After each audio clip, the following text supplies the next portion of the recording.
Assalamualaikum warahmatullahi wabarakatuh. Perkenalkan, nama saya Tiga Fauzan Rahman dari kelas 12 MIPA 1 nomor absen 8. Nah, di kesempatan kali ini saya akan menjelaskan tentang proses transfer elektron. Transfer elektron adalah proses terakhir dalam respirasi aerob. Nah, dalam proses ini molekul-molekul yang dihasilkan dari proses-proses sebelumnya akan diubah menjadi energi. Nah, molekul-molekul yang dimaksud itu ada dua, yaitu FADH2 dan NADH. Nah, dua molekul tersebut adalah elektron shuttle karena dua molekul tersebut punya elektron berenergi tinggi yang didapat dari proses-proses respirasi aerob sebelumnya. Dua molekul ini akan mengantar elektron berenergi tinggi tersebut ke tempat terjadinya transfer elektron atau dari matriks mitokondria ke dalam krista. Nah, elektron berenergi tinggi tersebut nantinya akan diubah menjadi energi dalam bentuk ATP. Nah, dalam tahapan transfer elektron ini ada alat-alat yang bekerja, semisal kompleks protein 1, kompleks protein 2, kompleks protein 3, dan kompleks protein 4. Selain itu, ada juga enzim yang membantunya, yaitu enzim ATP sintase. Selain itu, ada protein yang membawa elektron-elektron yang bernama ubiquinon dan sitrochrome C. Nah, komponen-komponen tersebut berperan melepaskan elektron dan mengeluarkan ion H+ yang berada dalam molekul-molekul tersebut. Nah, molekul FADH memiliki 2 elektron dan 2 ion H+, sedangkan molekul NADH memiliki 2 elektron dan 1 ion H+. Nah, bagaimana sih cara mengubah elektron-elektron tersebut menjadi energi yang kita gunakan atau ATP? Nah, jadi elektron berenergi tinggi tersebut dimanfaatkan untuk memompa ion H+ yang berada di dalam krista mitokondria. Nah, ion H+ yang sudah keluar tersebut akan dimanfaatkan untuk membuat ATP dengan bantuan enzim ATP sintase. Nah, sekarang bagaimana sih cara dua molekul tersebut berubah menjadi ATP? Nah, untuk perjalanan detailnya sendiri, dua molekul tersebut memang sedikit berbeda. Nah, untuk detailnya bisa dilihat seperti ini. Tahapan pertama dalam transfer elektron untuk molekul NADH sendiri dimulai ketika NADH melepaskan 2 elektronnya ke dalam membran krista yang kemudian ditangkap oleh kompleks protein 1. Nah, elektronnya sendiri dibawa menuju kompleks protein 3 oleh protein ubiquinon. Nah, karena 2 elektron tersebut berpindah, maka ada 1 ion H+ yang masuk ke ruang antar membran. Setiap 2 elektron yang berpindah akan ada 1 ion H+ yang masuk ke ruang antar membran.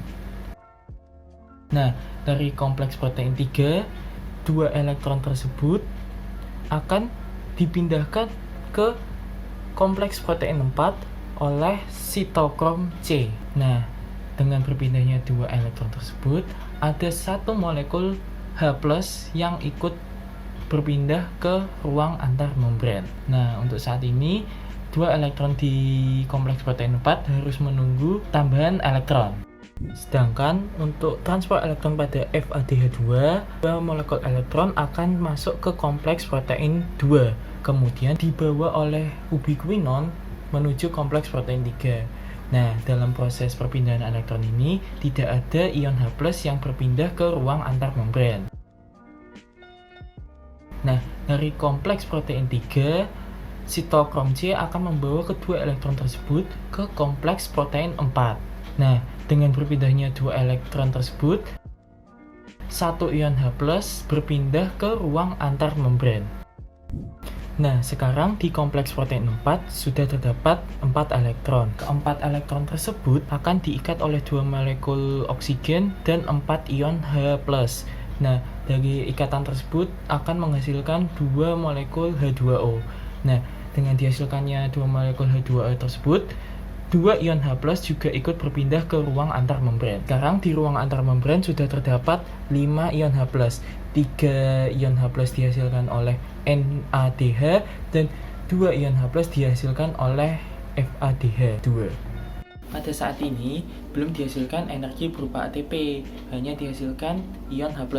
Namun ion H+ berperan penting dalam membutuhkan ATP karena ion H+ sebagai pengaktifasi atau penggerak enzim ATP sintase untuk membuat ATP. Nah, dalam membuat ATP diperlukan 2 bahan pokok, yaitu ADP dan fosfat anorganik. Enzim ATP sintase akan memanfaatkan ion H+ untuk menggerakkan pompanya sehingga ADP di dalam matriks mitokondria dapat berikatan dengan fosfat anorganik sehingga dapat menghasilkan ATP. Dalam hal ini bisa dikatakan bahwa satu ion H+ dapat memicu gerakan pompa ATP sintase untuk menghasilkan satu ATP sebanyak 1 kali. Sehingga jika dalam transfer elektron dihasilkan 5 ion H+, maka akan dihasilkan pula 5 ATP.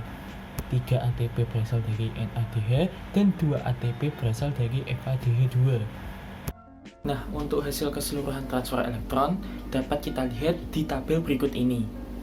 Dalam tabel tersebut diperlihatkan bahwa glikolisis menghasilkan 2 NADH yang berarti dalam transfer elektron akan menghasilkan 6 ATP. Kemudian di dekarboksilasi oksidatif dihasilkan 2 NADH yang artinya di transfer elektron akan diubah menjadi 6 ATP. Kemudian di bagian siklus Krebs dihasilkan 6 NADH yang akan menjadi 18 ATP dan 2 FADH2 yang akan menjadi 4 ATP. Apabila semua ATP tersebut dijumlah, maka transfer elektron akan menghasilkan 34 ATP. Di video kali ini kita sudah membahas tahapan terakhir dari proses respirasi aerob, yaitu transfer elektron. Transfer elektron adalah proses pembentukan energi dari perpindahan elektron-elektron yang terjadi di matriks mitokondria yang bernama krista. Nah, untuk melakukan proses transfer elektron dibutuhkan 2 bahan baku utama, yaitu NADH dan FADH2 yang dibentuk dari proses-proses sebelumnya. Nah, untuk transfer elektron sendiri menghasilkan 2 hal, yaitu energi berupa ATP dan molekul H2O atau air. Sekian video yang saya sampaikan. Apabila ada kesalahan, mohon maaf. Cukup sekian, terima kasih. Wassalamualaikum warahmatullahi wabarakatuh.